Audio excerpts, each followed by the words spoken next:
Austin from Tucson, Arizona, so it's a saguaro cactus. I'm Jules, I'm from Maryland, and my favorite is the grape height. I'm Maria, I'm from Maryland, and I like succulents. Hi, I'm Dawn, I'm from Maryland, and my favorite is the Guerrero Daisy. I'm Caleb from New York, and I don't know what my favorite plant is. I'm Olive from New York, and my favorite plant is a Venus flytrap.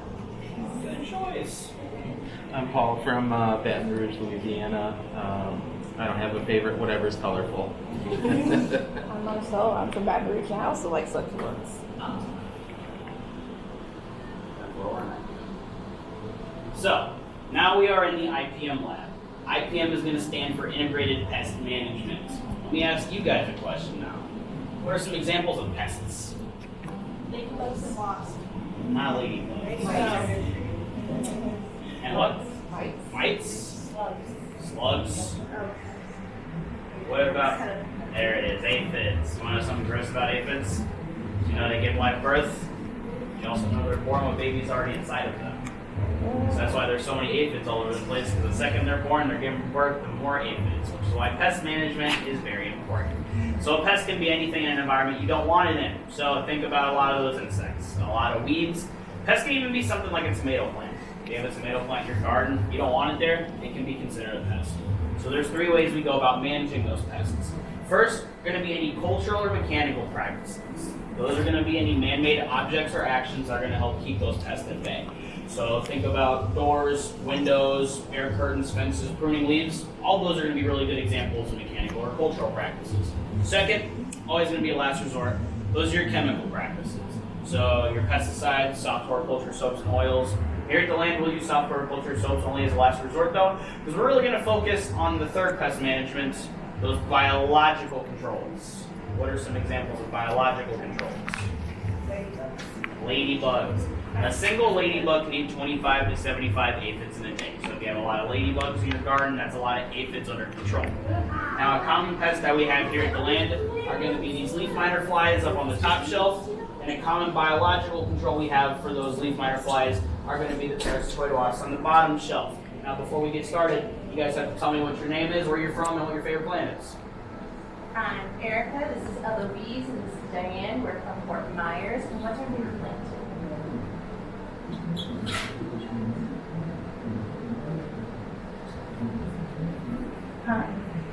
Petunias. Also lemongrass. I love lemongrass. Alright, so these are very itty bitty tiny little bugs, so I recommend getting a nice close look at all of them on that on the line of pink plants. Not everybody at once, please.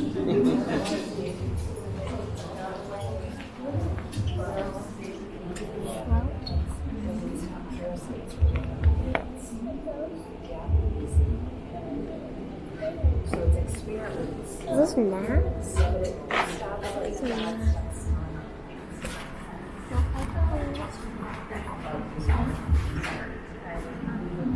Oh my gosh, it's plain old nothing!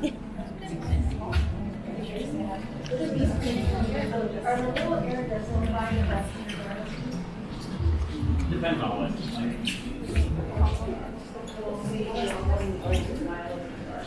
Alright, so over on the TV screen, this is going to be a close-up image of our leaf miner fly female. So she has a modified stinger called an ovipositor that is going to lay the eggs in the inside of that leaf. Think about that leaf like a peanut butter and jelly sandwich. The top and the bottom layer, that's the bread. The inside where all that sap is, that is the peanut butter and jelly filling. That's what everybody likes. That's what the leaf miners like. So when she's done laying her eggs, that sap's going to come from the inside of the leaf. She's going to drink it. It's the cutest part of the whole video. Now this is the larva. The reason why they're called leaf miners is because when they're digging their way through the sap, eating all of it, their mouths look like itty bitty tiny little pickaxes. So this is like the sleepy, the dopey, and the grumpy, and the pestilent. What you're about to see is an 8-day time lapse in about 20 seconds. I'm going to pass around this leaf so you can see some damage that a leaf miner fly can do to these leaves. You're going to start to see it goes from a happy, healthy leaf, and over the course of that 8-day time period, it's going to go from one happy, healthy leaf. You're going to start to see all those mine shafts. Now, it's not so happy and healthy anymore. Which is where our biological controls come into play, those parasitoid wasps. So they're not like really big wasps that go around and sting you for no reason, because that's a pest all on its own. But these are the good guys. So what they do is they're going to take their antenna, so they're going to kind of walk around the surface of the leaf, they're going to look for the larva, then they're going to sting it and lay an egg inside of them. So they also have another modified ovipositor. So whenever they also do that, they're going to secrete a pheromone that's going to let other parasitoid wasps know that there's already one egg inside of that larva, so not to go and lay another egg inside of them, so there's not two eggs inside of one larva.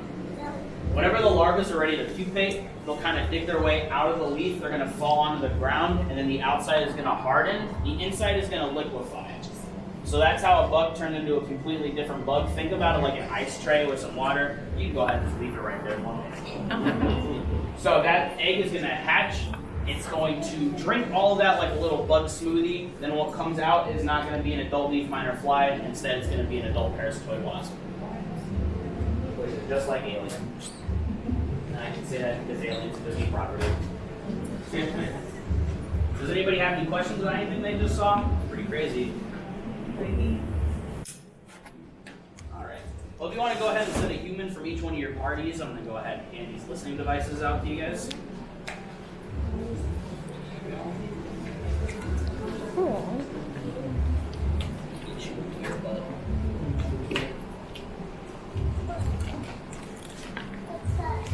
We're gonna listen. You're listening. You're gonna be listening. Do you want that one? Do you want this one? Can I have one? Okay.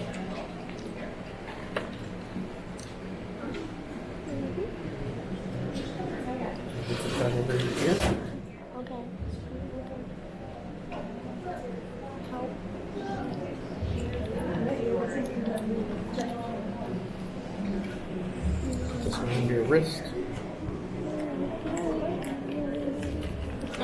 So when you turn it on, just double check, make sure you're on channel 2.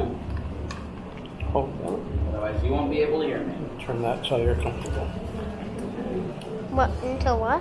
The volume there. I'm about to turn mine on. I think that's good. Testing, 1, 2, 3. If you can hear me, give me a nice big thumbs up. If you can't hear me, tell me. I don't think I'm on channel 2. I don't think I'm on channel 2. Right now I can hear them. That's your volume. Yep.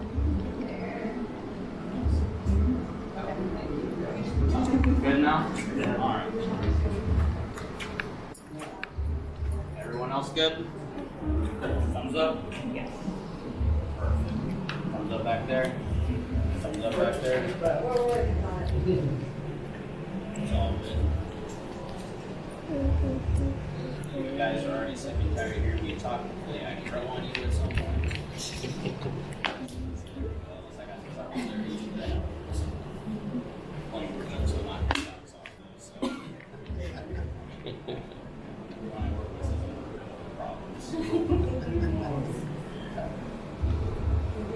Yeah, plenty more like that.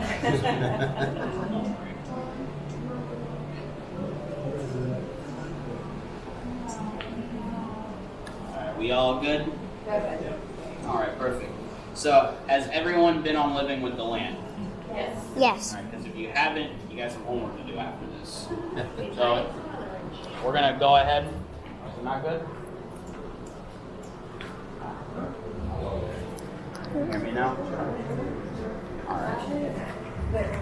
We're going to go ahead and head out. And don't worry, we are not going to have to go anywhere where it might accidentally rain.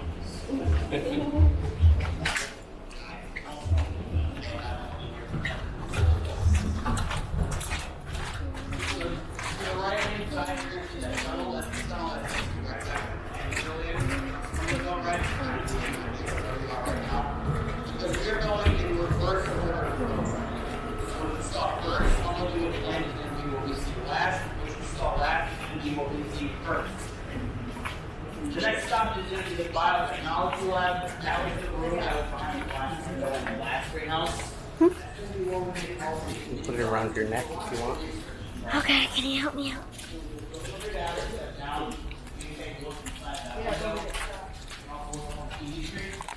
going to show you how we make all of this mini gardens that you guys can get over on the front desk. So what happens is we're going to take one parent plant, we'll take several different cuttings of that parent plant, and then we'll put each of those individual cuttings at the bottom of their own jar. At the bottom of that jar, there's a gel called agar, which is a seaweed-based solution. That is going to provide all the necessary water and nutrients for that plant.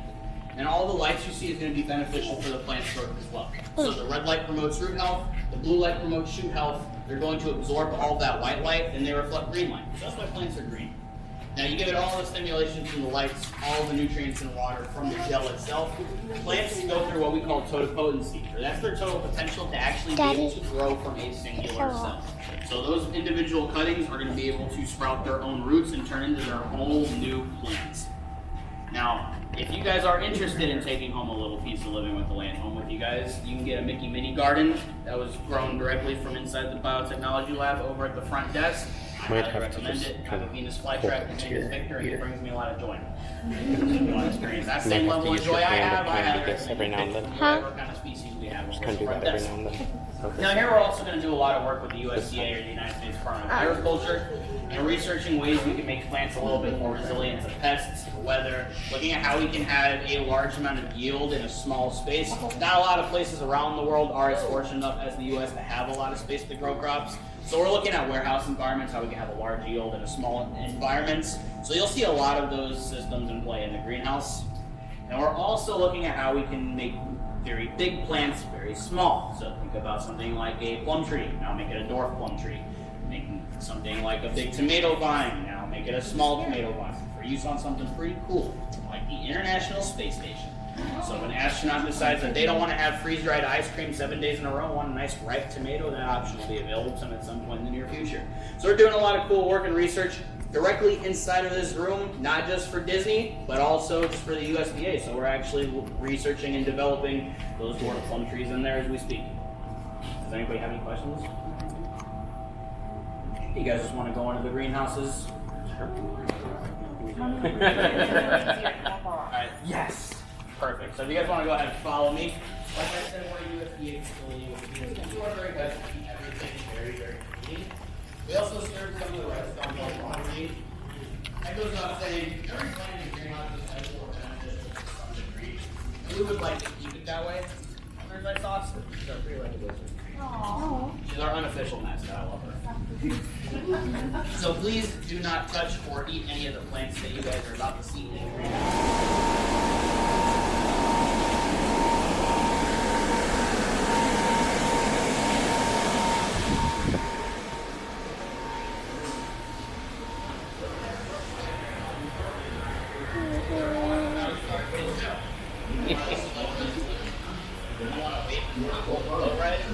You feel free to wait for the people on the boat ride. They don't realize all it takes is $35 Now everything in here is going to be grown hydroponically. What's hydroponics, you might ask? Thanks for asking that question. Plant is going to need 5 main things to grow, and I use an acronym called WANS to help me remember what those 5 things are. So what does the L stand for? Light. What does the A stand for? Air. What does the W stand for? Water. What does the N stand for? And what does the S stand for? Sun. Space. Sunshine. Soil. Soil. Absolutely. However, we're going to take everything we know about plants right now and kind of throw it to the side. If we look over at the squash, do you see it growing in soil? No. No, that S is going to stand for something a lot of humans need also. That S is called supports. That metal rod is their support. In order to take that metal rod away, that squash would be on the ground, someone would step on it, then be called squish. So as long as you give it those 5 things, they can grow in any environment you put them in. So they have the support, they have light, they have constant airflow, and then the water and the nutrients are mixed together. So in the next greenhouse, you'll see there's 2 tanks with several different elements in those tanks. We take those 2 tanks, mix them together, and make a nutrient solution. And then we're going to take that nutrient solution, mix it into water, and it's going to go throughout all the systems in the greenhouse. With the exception of the aquaponics over on the other side of the boat ride. That is going to be a nice mutualistic relationship that the fish are going to share with the plants. Because we're going to feed the fish, and then what's going to happen after that? They're going to poop, and then all that nitrogen is going to feed the roots, and in turn the roots are going to clean the water for the fish. So the 2 of them are going to work together in that instance. Now we're also going to use several other different soilless medias to actually give these plants the support that they need. I'll pass around some of those a little later on in the tour. One of those is going to be called rock wool in these column pots. Rock wool is a volcanic rock that's spun very quickly, almost like cotton candy. And over in those vertical buckets, those buckets are made out of standard polystyrene. The medium we use in there is called perlite. It's also another volcanic rock, except this time it's heated up and popped just like popcorn. So for both these systems, water is going to start at the top of the column pots. It's going to trickle down all the roots and then empty out the bottom of the column. For the buckets, the top bucket's going to fill up with water, and then it's going to overflow, and then it's going to trickle down every single one of the other buckets, evenly distributed water drains to all of these plants. Now, if you guys want to follow me, especially you, if you want to follow me. Like I said, everything in the greenhouse is edible or beneficial to some degree. However, there's one exception to that rule. His name is Stanley, and he's our greenhouse pet. You two want to give Stanley a high five? Stanley, high five. You can touch it. Yeah, you can touch it. I'm saying it's okay. Here, look at it. What'd you do to Stanley? Look at Eloise. Do you want to give Stanley a high five too? Oh my Give him a high five. Look at that. Why'd you guys hurt Stanley? I'm joking. Stanley's not hurt. He's going through a process called turgor right now where he's taking all the water in his leaves, he's bringing them to his roots and stems to protect himself. So everybody that wants to touch Stanley, come on over and give Stanley a high five. What kind of plant is So this? Stanley is going to do a lot of this for a number of reasons. So Stanley doesn't want to be eaten by anything. So if a cow comes over and wants to eat Stanley, he's going to close up. Now he looks less appetizing. And Stanley is also going to react to a lot of wind. So a lot of wind, like tornadoes, hurricanes, they're going to actually blow and uproot a lot of trees. Stanley doesn't want to be uprooted. So who wants to blow on Stanley? I guess you guys need to brush your teeth. Stanley's also going to react to a lot of rainwater. So a lot of raindrops are going to come down, drop on Stanley's leaf. He's going to close up, and then all that rainwater is going to go down directly to his roots. Because a lot of leaves, they're very selfish. They like to keep water for themselves. Stanley wants all that water to himself. Has everybody had the chance to touch Stanley that wants to touch Stanley? Because I'm about to scare Stanley. What kind of plant is this? I'll get to that. Everybody had a chance to touch Stanley? Alright. So like I said, we're in the rainstorm, so there's lots of raindrops, right? What do you think is going to happen to Stanley?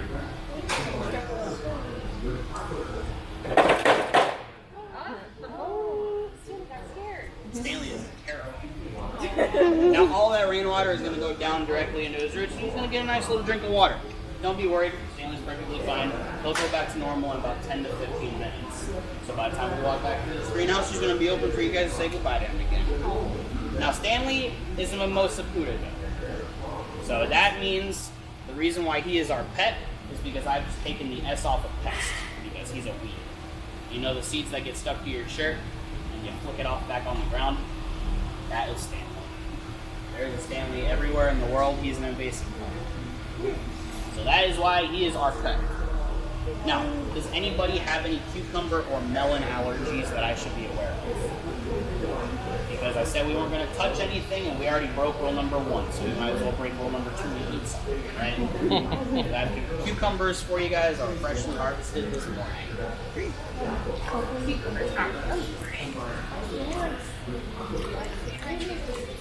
That was fun.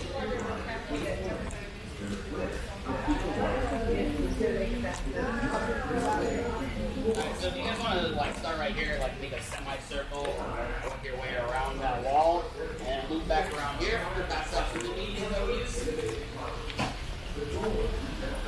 So I'm going to start you guys off with the perlites.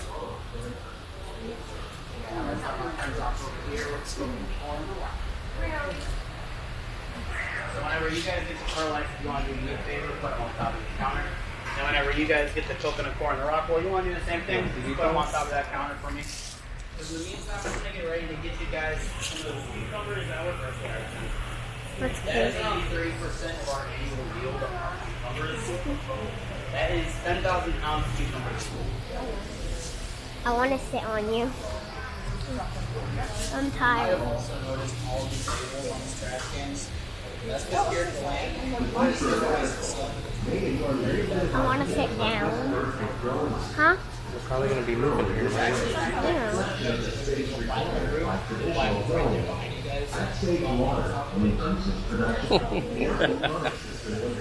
We're hoping to get the rest of the Disney property zero waste by 2030, but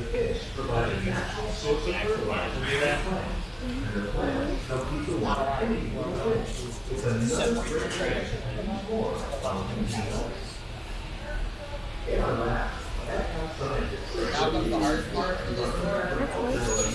Who thinks money companies? That's the matter of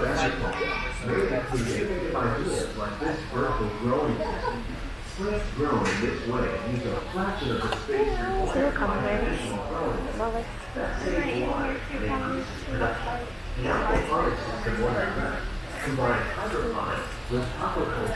Oh, do you want to sit against the stone? You want to?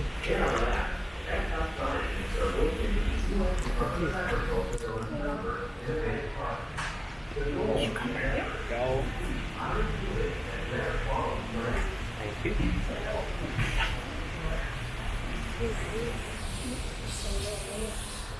thank you. You're welcome.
All right.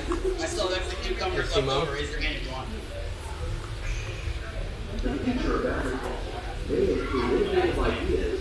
Also, our little winter season, you guys are my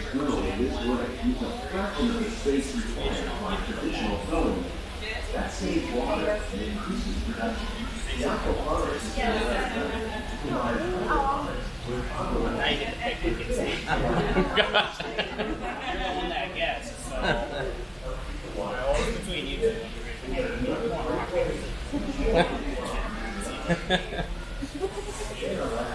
I want a cucumber. I want a cucumber. I want a cucumber.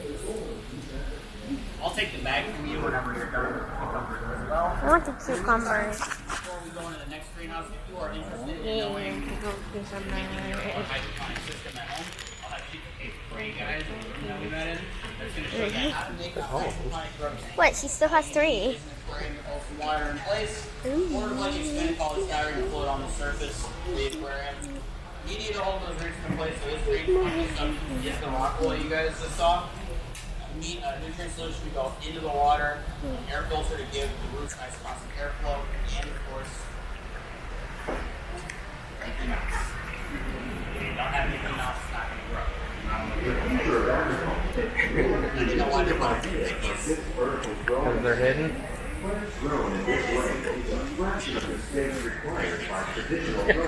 Now we're about to head into the main production greenhouse. At any point in time, if you hear a loud pump go off, that's going to be what I call an heartbeat in the greenhouse. That's taking the 2 tanks that you're about to see, mixing those elements together to make that nutrient solution. Taking that nutrient solution and mixing it into water.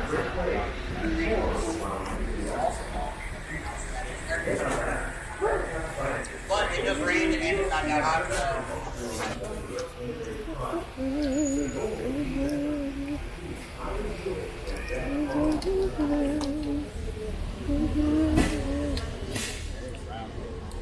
there's that green sign that's going to show you all of the different elements that we use in the tanks.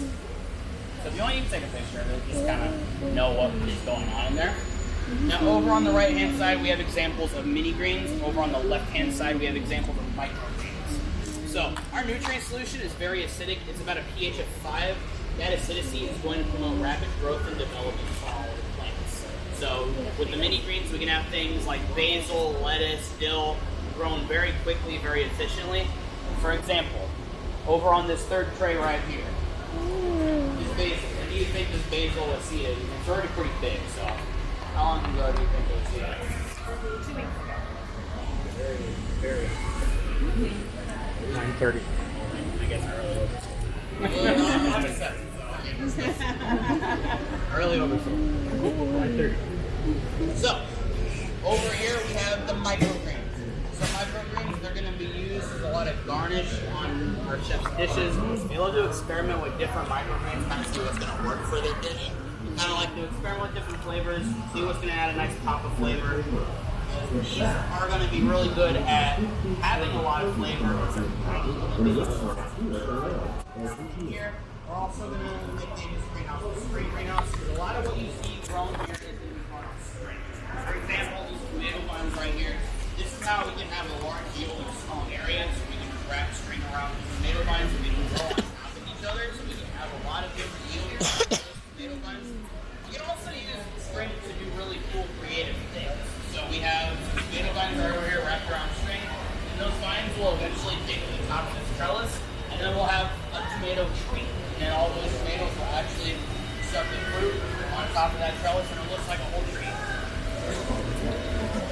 Now over here, this is our nutrient. This is going to be our nutrient pump technique. So every Tuesday morning, we're going to harvest a different set of these panels. Inside these panels, you're going to see that there is a square that's going to hold a cube of rock wool. And everybody can kind of gather in so everybody can see this. But inside the square, there's going to be a cube of rock wool. Inside that cube, there's going to be some lettuce in there.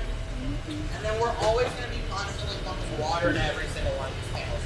So every single one of these hoses is constantly pumping the water with that nutrient solution directly inside of this panel. So every single one of these types of lettuce is getting a nice constant flow of water with that nutrient solution. Except for this, I probably will walk with it, right? Every Tuesday morning we harvest a different set. So the set that is closest to us, that was harvested last week.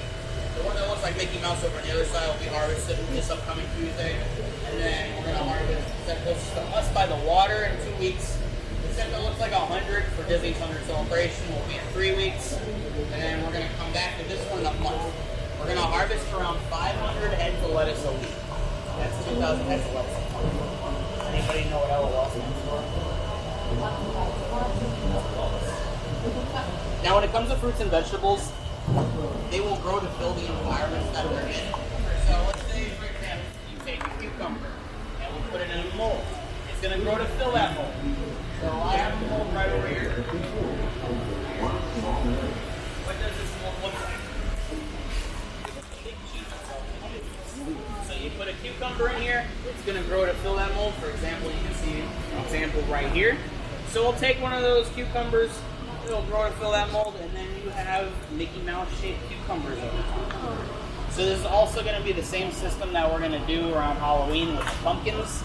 So we'll take a mold that looks like Mickey Mouse, we're going to put a pumpkin inside that mold, it's going to grow to fill that mold, and then over time we will have Mickey Mouse shaped pumpkins that we'll use for a lot of animal enrichment around over like the seas, over Animal Kingdom. These are also the cucumbers that you guys just ate. This is where they came from. So now you're actually staring at the plants that you just got your cucumbers. Yay! And directly behind me, we got some eggplants. For the eggplants, there's a fun story I'll tell you guys in the next greenhouse about some fan favorites over in England with the eggplants. In the next greenhouse, there's going to be a water cooler on your left-hand side with lots of water. There's also going to be some benches for you guys to sit down on. So get ready to take a nice little break, relax for a little bit.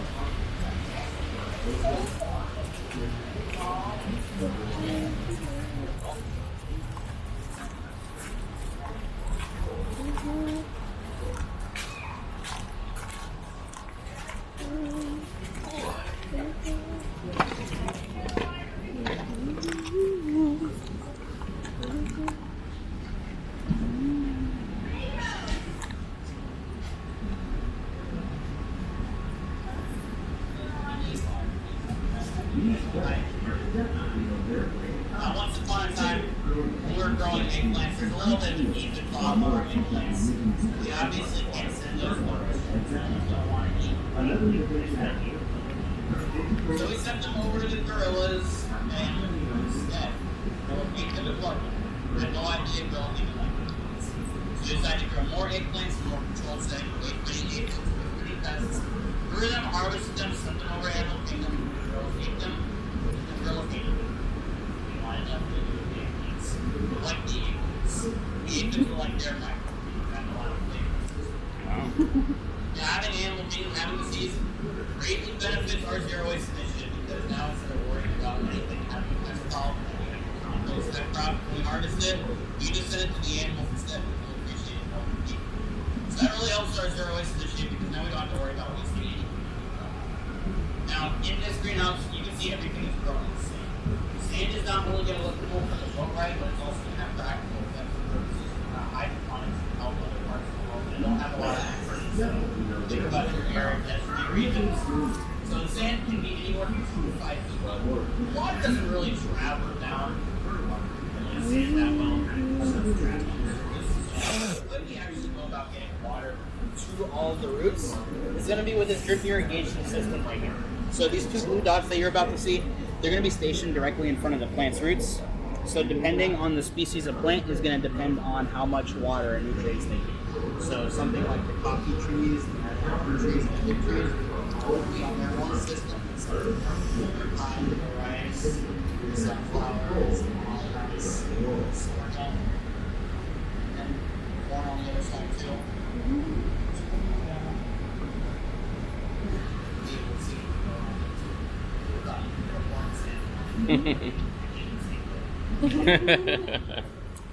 Now, does anybody not like spicy foods? These We all like plants spicy are foods. definitely on their way up. Innovative growing techniques like these increase yield, while more efficiently using resources like water, fertilizers, and pesticides. Another All the videos on the mobile unit, they're about 500 to 1,000 units. Directly behind the sunflower. You see that yellow pepper we have growing right over there? You know what that is? Yeah, Scotch bonnet. Any idea how hot Carolina Reapers are? Yes or no? 50 million. 50 million. Again, that's a lot further down. 30,000 go up. 2 more. So 2? 2. 2 to 3 million. So I'll take out 500 to 1,000. Carolina Reaper, 2 to 3 million. Why are we growing them? These plants are definitely on their That's a way great up. question. I'm not going to be the one to experiment and try to eat any of that. While more Also, I had efficiently some using resources like water, I also don't fertilizer, want and pesticides. Another Is that a innovation Carolina Reaper to a werewolf? Now, when it comes to fruits and vegetables, you probably also know that you need the assistance of pollinators to actually help you grow them, right? But do you see any bees and butterflies in this greenhouse? No. So we're going to be the pollinators ourselves. So depending on the species of flower, it's going to depend on how we farm. Some flowers are fortunate enough to have both the male and the female parts inside of one flower, so they self-pollinate. Other flowers are going to require wind to help them pollinate. So we have tiny little leaf blowers that will actually go over the flower, and pollinate them. Something that needs to be added as this instead of a bee or a butterfly can be 2 different types of flowers. The male flower and the female flower. Over by the winter melons, there's some really good examples over there, so I'll take you over there to see them. But while we're sitting down, does anybody have any questions about anything they've seen so far?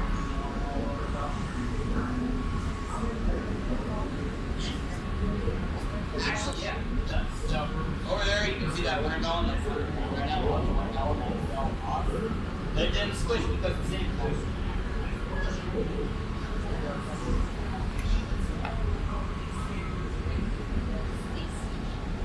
So right now we're just doing the tree. So that's what we're really working on here, but there's other USDA facilities that are developing other plants because if an astronaut doesn't want to go, what if they want a potato? These plants are definitely on their way up. Innovative growing techniques like these increase yield, while more efficiently So we are still not immune to pests. Those are mealyworms. So yeah, we're not. Yeah, so that's also the thing with the IPM lab is we can do a lot of research to figure out what's going to work because we don't want to spray anything just because that can lead to other issues. So that's why we're kind of trying to figure out what we can take care of those. More efficiently using resources like water, fertilizer, and pesticides. Any other questions? Another question is our physical Yeah. Cool. And then mine just kind of just grows around the trellis and then they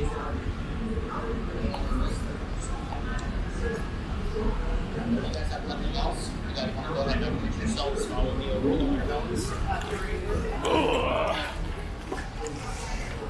Yeah, we have the fig trees. So this little Miss Figgy.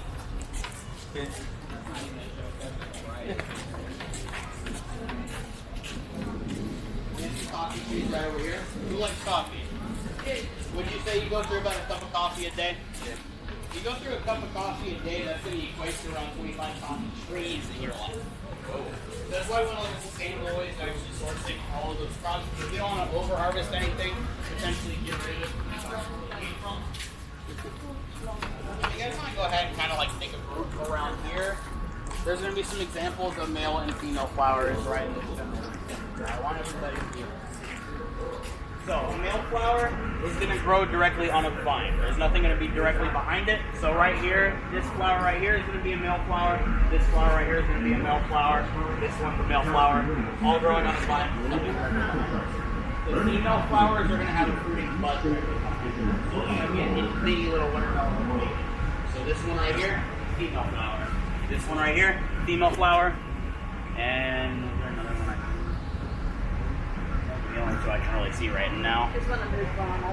Alright, perfect. So now that we all know what female flowers look like, what happens is we'll take the male flower, we're going to pluck it off of the vine, we're going to peel the petals back, and then we're going to go over to the female flower, we'll pollinate it like that, and then whenever we pollinate it, we're going to pluck a petal out of the female flower to let everybody know that it's already pollinated. So we'll take some five male flowers and try to pollinate one female flower.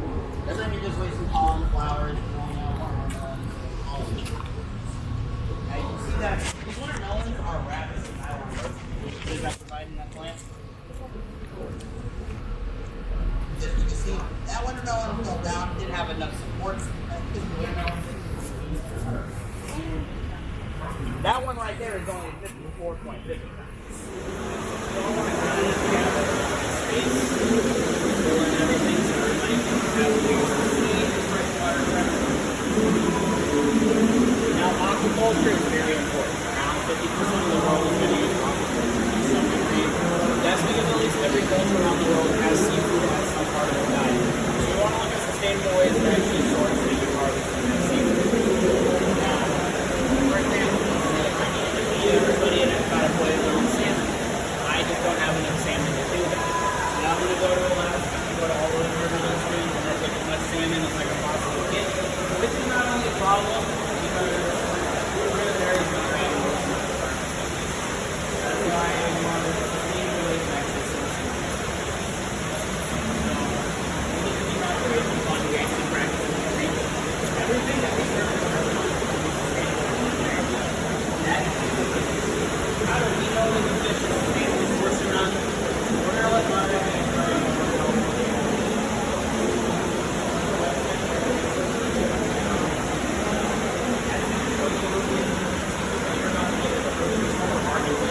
Sustainably caught, sustainably sourced, or if it is contributing to something like a large fishing vessel that's going out the open ocean.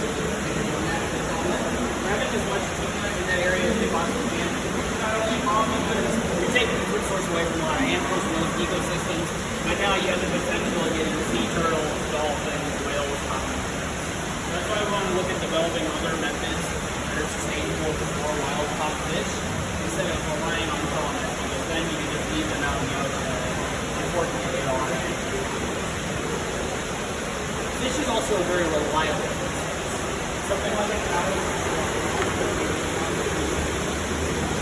a hybrid batch of tilapia, they grow nonstop. Every pound of food you feed them is a pound of chicken and eggs. hybrid bass are run between white bass and striped bass. White bass is a little more growth, striped bass is a little more. We have to striped bass very well. We have to shuffle the channel.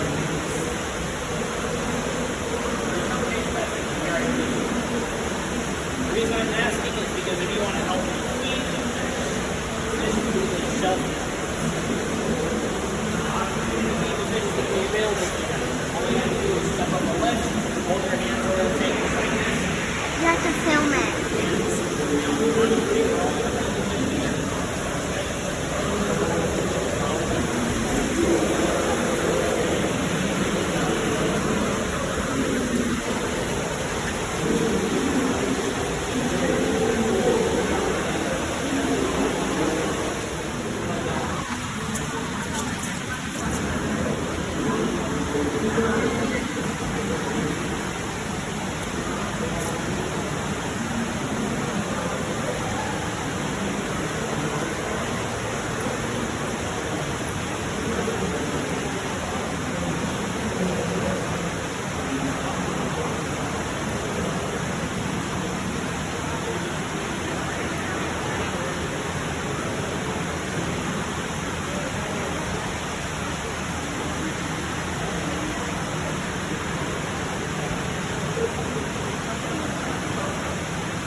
That is going to be Black Pepper Mickey Mouse. He is 21 years old, which means he's old enough to partake in all the activities in Epcot. So I will play photo pass. If you guys want your pictures taken in front of Black Pepper Mickey Mouse, I'll take your phone cameras. I will happily take any pictures for you guys. Also, just kind of going to throw some different pictures out here for you guys to look at while we're taking pictures. I'll kind of talk about all of those as well. Who wants some pictures? Oh, you can see the pepper.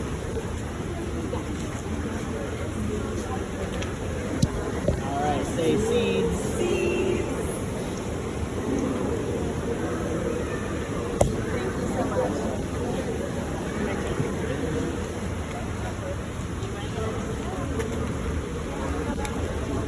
If you do it, can you do it with the camera? What?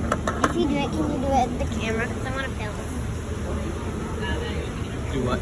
Film. What do you want me to do with the camera? Like, you want to take a picture. Oh, yeah. Because I want to film this.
see if we can find the three-legged vehicle. Huh? Yes, I guess.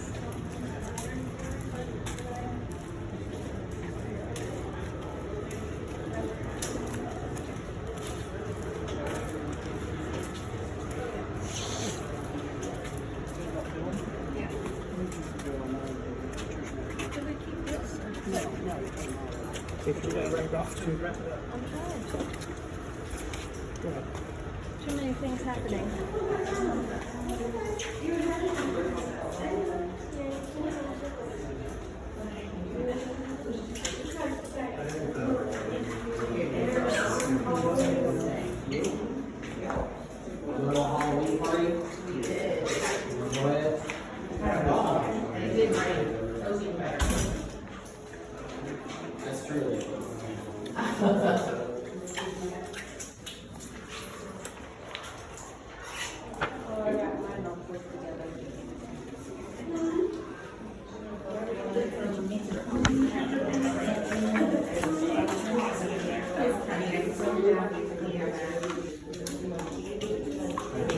So if you guys have any questions for me, I'll be happy to answer anything over the front.